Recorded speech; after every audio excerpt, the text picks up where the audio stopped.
अस्सलाम वालेकुम एवरीवन, मेरा नाम अंजुम है एंड वेलकम टू अंजुम दस्तरखान। कैसे हैं आप सब लोग? उम्मीद करती हूँ आप सब लोग बहुत अच्छे होंगे। तो आज है रमज़ान का 23वां रोज़ा। शाम के बज रहे हैं 4:45 और मैं आ गई हूँ किचन में। ऑस्ट्रेलिया में न्यू कासल में जहाँ मैं रहती हूँ वहाँ इस टाइम इफ़्तार का टाइम 7 o'clock है। 7 आज मेरे घर में इफ़्तार है। मेरी 2 फ्रेंड्स आ रही हैं आज मेरे घर पे और एक फ्रेंड भी अपने घर से काफ़ी कुछ सामान बना के ला रही है आज। तो यहाँ पे अभी मैं फ़िलहाल पापड़ी बनाने की तैयारी कर रही हूँ, तो उसके लिए मैंने पापड़ी का आटा गूँधा है।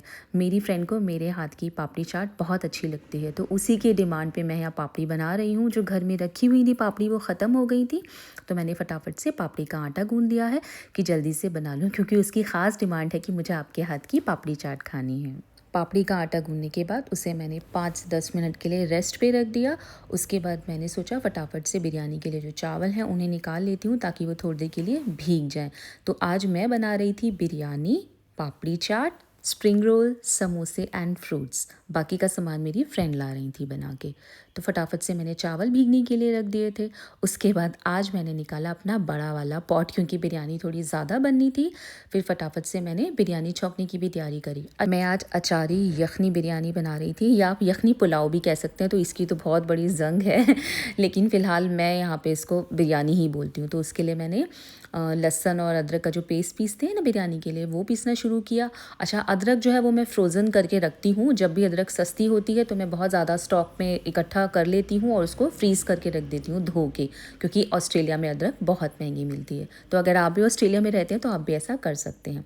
उसके बाद फटाफट से मैंने अपने सारे गरम मसाले निकाल लिए जो मुझे खड़े मसाले बिरयानी में डालने थे, जैसे लौंग, काली वाली इलायची, स्टार एनिस और आपका काली मिर्च, सफ़ेद इलायची, जावित्री, जो भी खड़े मसाले खुशबू वाले होते हैं वो फटाफट से मैं निकाल रही थी ताकि मैं बिरयानी छौंक दूँ। अच्छा, यखनी मैंने पहले ही उबलने रख दी थी। थोड़ा थोड़ा काम अगर आप पहले करके रख देना तो काम थोड़ा जल्दी हो जाता है और उससे ना थोड़ा आसानी भी हो जाती है। तो यखनी मेरी तैयार थी, बस मुझे बिरयानी छौंकनी थी। तो पहले मैंने तेल में खड़े मसाले और ज़ीरा डाल दिया, फिर लहसुन, मिर्च और अदरक का पेस्ट डाल दिया। अच्छा, यखनी मेरी गर्म थी बिल्कुल, तो फटाफट से मैंने उसको बूटियाँ अलग करनी शुरू करी और जो बिरयानी थी वो मैंने बड़े वाले चूल्हे पे शिफ्ट कर दी, क्योंकि छोटे वाले चूल्हे पे मैं अब पापड़ी तलने की तैयारी करूँगी, क्योंकि पापड़ी तलने के बाद थोड़ा उनको ठंडा भी करना होता है, क्योंकि पापड़ी चाट में ना ठंडी ठंडी पापड़ी अच्छी लगती है। तो फटाफट से फिर मैंने यखनी अलग करी, उसमें से बोटियाँ अलग कर दी और पानी जो था वो मैंने अलग कर दिया। इतनी देर में मसाला भी भुन गया था बिरयानी का, तो मैंने फटाफट से साथ के साथ उसमें बोटियाँ भी डाल दी। तो साथ के साथ सारा काम चलता रहता है ना, तो उससे काम थोड़ा जल्दी हो जाता है। भाई मैं तो ऐसे ही करती हूँ और आई थिंक मोस्टली फीमेल्स ऐसे ही करती होंगी कि वो एक साथ सारे काम करती रहती हूँ। अच्छा, बोटियाँ मैं दही और जो मिर्च डालती हूँ मैं काट के उनके साथ अच्छे से भून लेती हूँ। तो यहाँ पे अब मैं दही ऐड करी हूँ ताकि जो मेरी बोटियाँ हैं वो अच्छे से दही में भुने। बहुत अच्छा फ्लेवर आता है बिरयानी में दही डालने से। अच्छा, मोस्ट ऑफ द टाइम जो दही है वो मैं घर में ही जमाती हूँ, क्योंकि मुझे घर की दही बहुत अच्छी लगती है एंड टू बी ऑनेस्ट सस्ती भी पड़ती है। लेकिन अगर आप ऑस्ट्रेलिया में रहते हो, अगर आपको इंडिया जैसी दही खानी है ना, तो आप शर्मा जी की दही ट्राई करिए। बिल्कुल अपने इंडिया जैसी दही आपको वही टेस्ट करेगी। तो शर्मा जी की दही याद रखिएगा। उसके बाद फटाफट से मसाला वगैरह भुन रहा था, यखनी जो थी वो मेरी दही में भुन रही थी। फिर मैंने क्या किया, फटाफट से कढ़ाई की गैस ऑन कर दी और अपनी पापड़ी बेलने की तैयारी करी, और साथ के साथ बिरयानी का काम तो चल ही रहा था। तो पापड़ी बिल्कुल पतली आपने बेलनी होती है, बिल्कुल पतली सी रोटी, बहुत ही फाइन। उसके बाद उसको आप कट कर लें अपनी डिज़ायर शेप में। अच्छा, क्योंकि आज मैं बहुत जल्दी जल्दी में थी, तो आज मैंने ना गोल गोल वाली पापड़ी शेप नहीं कट करी। मैंने ना जो स्क्वायर होती है ना, स्क्वायर रेक्टेंगल, उस टाइप की कट कर दी। उससे वेस्टेज नहीं होती है और फटाफट से आपका काम भी जल्दी जल्दी हो जाता है। क्योंकि जब हम सर्कल वाली करते हैं ना, तो उसमें बार बार लेफ़्ट ओवर बचता रहता है, फिर उसको दोबारा रोल करते रहो, तो बड़ा टाइम कंज्यूमिंग होती है वो गोल वाली। तो आज मैंने फटाफट से स्क्वायर वाली तल ली। और पापड़ी थोड़ा टाइम लेती है तलने में, क्योंकि सिम गैस पे आप उसको थोड़ा धीरे धीरे तलना होता है। जब वो करारी हो जाए फिर उनको आपको निकालना होता है। तो इसीलिए मैं सबसे पहले पापड़ी ही मैंने तलना शुरू किया। उसके बाद यहाँ मैं बना रही हूँ बिरयानी के लिए रायता। पहले तो मैंने सोचा था कि मैं छाछ पकौड़ी बना दूँ, फिर मेरा मन हुआ चलो छोड़ो, छाछ पकौड़ी नहीं बनाती। आज मैं खीरे और प्याज का रायता बनाती हूँ, गाढ़ा गाढ़ा सा, बिरयानी के साथ अच्छा लगता है। और रायता मैं किसी भी किस्म का बनाती हूँ ना, तो उसमें मैं हरी मिर्च वाली जो चटनी होती है ना, हरी मिर्च लहसुन की, वो ज़रूर से डालती हूँ। ट्राई करिएगा, बहुत अच्छा फ्लेवर आता है। किसी भी किस्म का रायता बनाएं आप। तो इतनी देर में पापड़ी का एक बैच बन के तैयार हो गया था, फटाफट से फिर दूसरा बैच डाल दिया मैंने। इतनी देर में मसाला भी भुन गया था बिरयानी का, तो फटाफट से उसमें फिर मैंने चावल ऐड कर दिए, यखनी का पानी डाला और थोड़ा सा पानी डाल दिया और बिरयानी पकने रख दी। अच्छा, रोज़ों में ना बिरयानी में नमक का बड़ा मसला रहता है कि आप नमक कैसे डालें। कई बार नमक कम रह जाता है, कई बार तेज़ हो जाता है, क्योंकि चख तो सकते नहीं हैं। सालन में तो फिर भी ये होता है कि चलो कम रह गया तो आप थोड़ा डाल सकते हो, बिरयानी में सही पड़ना चाहिए क्योंकि फिर दोबारा आप ऐड नहीं कर सकते। खैर, अल्लाह का नाम लेके मैंने डाल दिया। उसके बाद यहाँ पे अब मैं कर रही हूँ खीरा और प्याज काटने की तैयारी, क्योंकि मुझे रायता जो मैंने बनाया था ना अभी, उसमें ये डालना था। तो मेरा रायता बन के अब तैयार हो गया था। रायता रेडी करके फटाफट से उसको मैंने क्लिंग रैप करके डाइनिंग टेबल पे रख दिया। जो जो मेरा सामान रेडी होता जा रहा था ना, मैं उसको डाइनिंग टेबल पे रखती जा रही थी, ताकि किचन भी थोड़ी मुझे क्लीन सी लगे और डाइनिंग टेबल भी सामान भी रेडी होता जाए। अब यहाँ मैं हस्बैंड से पूछ रही हूँ, भाई कैसे करें, टेबल कैसे सेट करें, कहाँ कहाँ लेडीज़ बैठे, कहाँ जेंट्स बैठे, तो यही डिस्कशन वगैरह चल रहा था। और देखिए, पापड़ी मेरी हो गई है तैयार। अब मुझे रेडी करना था पापड़ी के लिए दही और मसाला वगैरह रेडी करना, आलू वगैरह। और हाँ, मुझे याद आया कि पापड़ी में मुझे आलू भी तो डालने थे, और आलू मैंने उबलने ही नहीं रखे। फिर फटाफट से मैंने दोबारा कुकर चढ़ाया धो के, उसमें मैंने आलू उबलने रखे। उसके बाद मैंने अपने स्प्रिंग रोल और समोसे निकाले जो मैंने फ्रीज़ करके रख दिए थे। रोज़ों में मैं ऐसे ही करती हूँ, क्योंकि रोज़ों में ऑलरेडी बहुत सारा काम होता है, आपको नमाज़ें पढ़नी है, कुरान पढ़ना है, इतना वक्त नहीं होता। तो मैं स्प्रिंग रोल, समोसे, जो भी स्नैक्स आइटम होते हैं, पहले ही बना के फ्रीज़ करके रख देती हूँ। तो बस निकाला आपने और बस तल लिया, काम बहुत आसान हो जाता है। तो उसके बाद फटाफट से मैंने उसके लिए प्याज कट कर दी पापड़ी के लिए। और अब देखो, ये मैं डाल रही हूँ बिरयानी में अचार। अच्छा, मैं जो अचार यूज़ करती हूँ वो मैं अहमद का अचार यूज़ करती हूँ। ये एक पाकिस्तानी ब्रांड है और इसका अचार बहुत टेस्टी है। बिल्कुल वैसा है जैसे इंडिया में आपका टॉप्स का मिर्च का अचार होता है ना, ये बिल्कुल उसी के अचार की तरह टेस्ट करता है। तो आप ये वाला अचार टेस्ट कर सकते हैं, अहमद का अचार। अहमद के सारे अचार की रेंज अच्छी है, मैंने ट्राई करी है, आप भी ट्राई कर सकते हैं। अचार मैं बिल्कुल लास्ट में डालती हूँ, ताकि जो बिरयानी है वो सांवली ना बने, वाइट वाइट सी ही रहे। तो मैंने अचार डाल के 5 मिनट उसको दम लगाया। उसके फिर पानी के जग वगैरह में भर के डाइनिंग टेबल पे रखने लगी, क्योंकि रोज़ों में पानी तो सबसे पहले सबको चाहिए होता है। और यहाँ मैं ये फ़िल्टर यूज़ कर रही हूँ, ये मैंने Kmart से फ़िल्टर लिया था, $20 का आता है, काफ़ी रीज़नेबल है, तो आप यूज़ कर सकते हैं। उसके बाद बस लास्ट में बिरयानी में कलर डालना रह गया था, तो मैंने केवड़ा में थोड़ा सा कलर डाला। मैं यहाँ पे रेड कलर का फूड कलर यूज़ कर रही हूँ, और वो मैंने डाल दिया। और देखिए, हमारी बिरयानी कितनी गज़ब की लग रही है, बहुत बढ़िया बिरयानी बन के तैयार हुई थी। तो बस ये बिरयानी में मैंने दम लगाया। अच्छा, इस टाइम ना मैंने गैस बिल्कुल बंद कर दी थी, क्योंकि मुझे डर था कि चावल जो है वो कभी बैठ ना जाए, घुट ना जाए। अब मैंने दोबारा से तेल गर्म करने रख दिया था, क्योंकि अब मुझे स्प्रिंग रोल और समोसे तलने थे।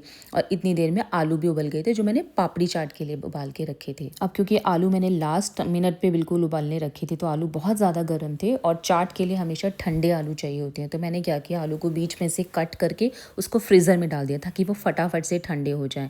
अब यहाँ पे मैं स्प्रिंग रोल और समोसे तलने लगी, क्योंकि इनको भी तलने में वक्त लगेगा। समोसे भी धीमी धीमी आंच पे तले जाते हैं, तभी जाके वो क्रिस्पी एंड करारे होते हैं और अंदर से अच्छे से सिकते हैं। तो इस टाइम शाम के बज रहे थे 6 या सवा 6 बज रहे थे शाम के। और जो फ्रेंड्स थी, अभी दोनों में से कोई भी नहीं आई थी, और मैं मन ही मन बोल रही थी कि अभी तक कोई नहीं आया है। और देखिए, बिरयानी मेरी बिल्कुल बन के तैयार हो गई है, बहुत ही खूबसूरत लग रही है देखने में, ये खाने में भी बहुत टेस्टी थी। तो बस बिरयानी मेरी बन के एक तरफ रख दी मैंने, इधर फटाफट से समोसे और स्प्रिंग रोल निकाल लिए थे। मेरा ऑलमोस्ट सारा काम हो गया था। अब बस मुझे फ्रूट कट करने थे, और पापड़ी चाट की बस फाइनल मुझे डेकोरेशन करनी थी, कि बस मतलब उसको सजाना था, कि उस पर आलू प्याज चटनी वटनी डाल दो। वो मैंने लास्ट मिनट के लिए छोड़ा था। इधर हस्बैंड को मैंने ड्यूटी दे दी थी कि आप ज़रा टेबल सेट कर दें, बर्तन वगैरह मैंने सारे निकाल के दे दिए थे उन्हें, कि आप सेटिंग कर लें। तो हमने ये सोचा था कि अपने डाइनिंग टेबल पे हम सारा मेन कोर्स वगैरह रख देंगे, इफ्तार मेन कोर्स जो भी सब हमने बनाया है सब रख देंगे, और यहीं से सब ले लेके दूसरे वाले टेबल पे बैठ के आराम से सोफे पे खाएं। तो यहाँ पे अब फटाफट मैंने तरबूज कट किया। अच्छा, यहाँ पे ना तरबूज को मैंने छीला नहीं था, जैसे नॉर्मली मैं अपने घर में छीलती हूँ। मैंने इस तरह से कट कर दिया, उससे थोड़ा देखने में भी अच्छा लगता है, थोड़ा हैंडी भी रहता है, ठीक रहता है। तो मुझे ऐसे काटना पसंद आया, तो जैसा मुझे समझ आया मैंने जल्दी जल्दी में काट दिया। फ्रूट चाट मैंने बनाई नहीं थी, क्योंकि आजकल फ्रूट चाट किसी को नहीं अच्छी लगती, और वो ना सौगी सौगी सी, गिलगिली सी, अजीब सी हो जाती है। बेटर है कि आप नॉर्मल ऐसी फ्रूट खा लें, वो ज़्यादा अच्छी लगती हैं। तो लास्ट मोमेंट पे फटाफट से मैं वो डेकोरेशन करी थी पापड़ी चाट के लिए। अच्छा, यहाँ पे ना मैंने अभी चटनी और दही वगैरह नहीं डाली है, क्योंकि चटनी दही मैंने सोचा था बिल्कुल 10 मिनट पहले डालूंगी, वरना ये सौगी हो जाएगी। और इतनी देर में देखिए, मेरी ये फ्रेंड आ गई, बिल्कुल लेट लतीफ़ है, ये आई थी 6:30 या 40 के बीच में आई थी। इसका नाम सिमी है और ये मेरी बहुत अच्छी दोस्त है। मेरी दूसरी दोस्त जो है वो अरफ़ा है और वो भी मेरी बहुत प्यारी दोस्त है। तो यहाँ पे ये आ गई कि चलिए मैं आपकी हेल्प कर दूँ, तो मैंने कहा चलें आप पापड़ी वाली दही है उसे फेंट दीजिए। तो ये दही फेंट रही हैं। तो हमारा ना आपस में बहुत हँसी मज़ाक चलता है हम फ्रेंड्स का अल्हम्दुलिल्लाह, और हम किसी भी एक दूसरे की बात का बुरा नहीं मानते हैं। तो यहाँ पे फटाफट से ना मैंने जो जाली ढकी हुई थी वो निकाल दी। अब सिर्फ 10 मिनट बचे थे और जो मेरी फ्रेंड खाना लेकर आ रही थी इफ्तार का, वो अभी तक नहीं आई थी और वो सिर्फ 5 मिनट पहले आई थी और मैं उसे बोल रही थी कि देखिए आई है लेट लेती। तो फटाफट से मैंने वगैरह दही और चाट मसाला और ज़ीरा पाउडर डाल दिए जो मुझे बहुत अच्छा लगता है। और ये पापड़ी चाट मेरे घर में सबको पसंद आती है और जो मेरी फ्रेंड अभी आई नहीं है ना अरफ़ा, उसकी तो बहुत फेवरेट है और उसी की डिमांड पे मैंने बनाई थी। तो फटाफट से धीरे धीरे सारा सामान डाइनिंग टेबल पे मैं लगा रही थी और मेरी फ्रेंड मेरा पूरा साथ दे रही थी।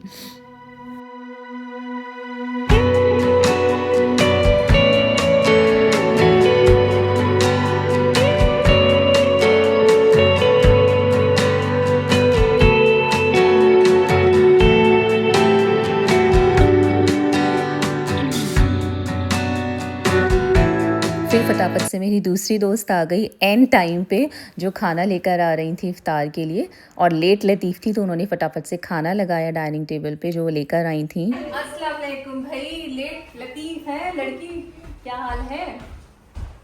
तो ये है मेरी दूसरी दोस्त। एक्शन एक्शन करके नहीं एक्शन वो रखते कैमरा। ठीक है, हेलो, चलो देखो कितनी प्रीटी लग रही है। अब सिर्फ 7 मिनट बचे थे इफ्तार में और फटाफट से फिर ये टेबल अरेंज करने लगी, क्योंकि हमने फिर लास्ट मोमेंट पे डिसाइड किया कि हम जेंट्स लोगों को इफ्तार जो है दूसरी टेबल पे दे देते हैं, क्योंकि बच्चे भी थे तो थोड़ा आसानी से मैनेज हो जाए।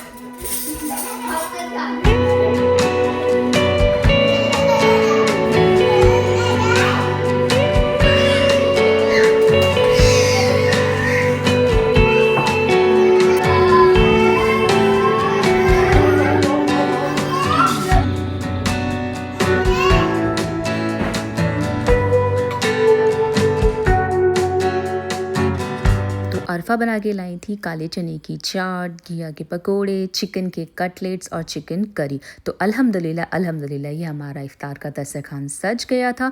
फिर इतनी देर में ही फटाफट से अज़ान हो गई। फिर हम सब ने बैठ के आराम से रोज़ा खोला।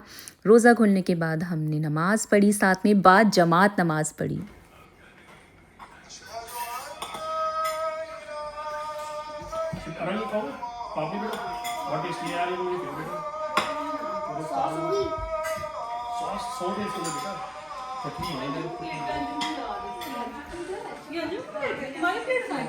अच्छा मैं कह रही हूँ की प्लेट लगा दूँ।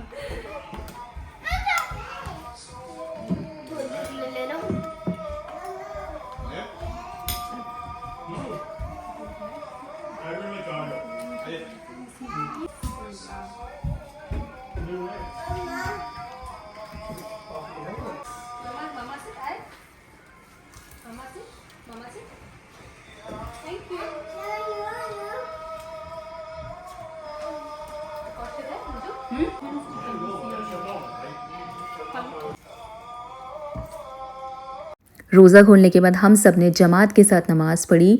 मेरी जो फ्रेंड थी उनके हस्बैंड ने हम सबको नमाज़ पढ़वाई। अल्हम्दुलिल्लाह बहुत अच्छा लगा।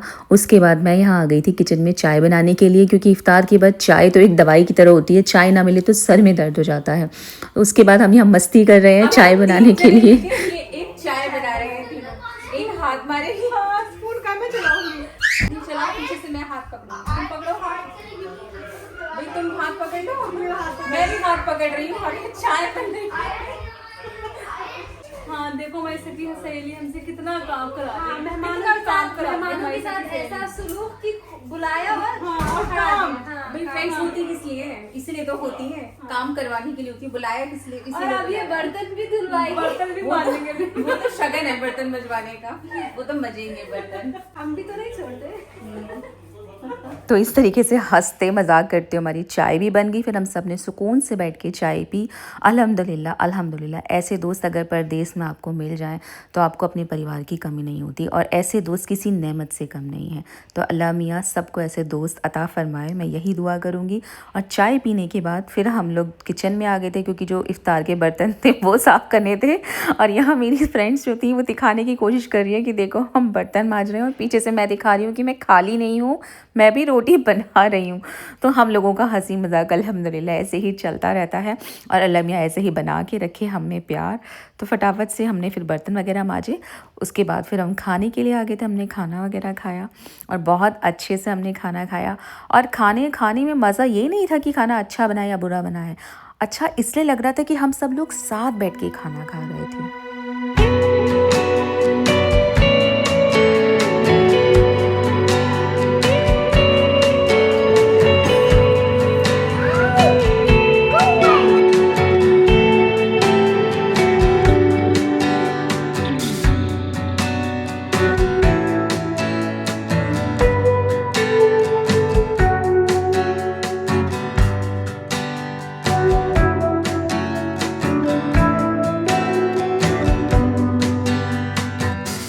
और फिर खाना खाने के बाद दोबारा बर्तन मांजे और दोबारा मेरी दोस्त लोगों ने ही बर्तन मांजे, उन्होंने मुझे मांजने ही नहीं दिए। अल्हम्दुलिल्लाह हम तीनों दोस्त ऐसे ही हैं, हम जब भी किसी के घर गैदरिंग करते हैं या इकट्ठे होते हैं तो उसके सारे बर्तन वर्तन मांज के उसका किचन साफ़ करवा के ही आते हैं। तो इस तरीके से हंसते गाते हमारा आज का दिन गुजरा। हमने अच्छे से इफ्तार किया, खाना पीना खाया, सबको बाय बाय किया, फिर सुकून से मैंने ईशा की नमाज़ करी। I hope you like this video. Bye.